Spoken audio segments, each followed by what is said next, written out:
Hello everyone, তোমরা সবাই কেমন আছো? আশা করি তোমরা সবাই খুব ভালো আছো। তোমাদের ভালোবাসায় আমিও খুব ভালো আছি। তো আজকে অনেক দিন পরে একটা ছোট্ট মিনি ব্লগ নিয়ে আসলাম তোমাদের সামনে। তো সেরকম কোনো কিছুই না, জাস্ট আমরা একটু নিকুচ পেয়ারে যাবো, কী খাওয়া দাওয়া করবো এটাই তোমাদের সঙ্গে একটু শেয়ার করব। অত তো যাওয়া হয় না, ফ্রিও থাকি না আমরা। তো আজকে একটু সময় করে বের হলাম। তো প্রথমে বাড়ির থেকে বের হয়ে রাস্তায় ব্লগটা শুরু করলাম। তো আমি রাস্তায় একটু ঢং করলাম, ঢং করতে করতে ফুচকার দোকানেও চলে আসলাম গাইস। তো চলো প্রথমে ফুচকাটা খাওয়া যাক। আর যে গরম, মুখের অবস্থা পুরো খারাপ হয়ে গেছে গাইস। যাই হোক, গরমকে ইগনোর করে ফুচকার জল খেয়ে ঠান্ডা হয়ে যাওয়ার যে ব্যাপারটা অনেক ভালো লাগবে। তো পল্লবী প্রথমে ফুচকা খেলে ওর রিয়াকশানটা দেখতে পারছো গাইস। তারপর আমি তো খেলাম ঠিকই আছে, কিন্তু লাইটটা একদম মুখের মধ্যে চলে এসেছে। তো ফুচকা খাওয়া কমপ্লিট হয়ে যাওয়ার পর আমরা চলে গেলাম মোমোর দোকানে।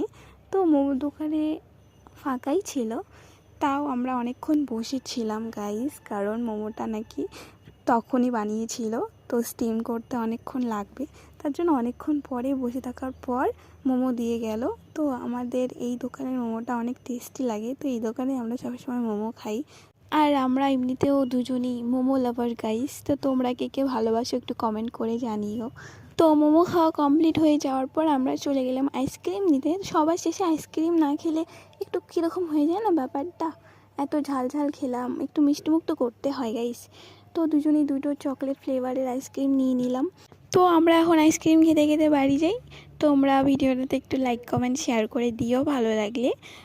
আর তো রাস্তার ঢঙের শেষ নেই।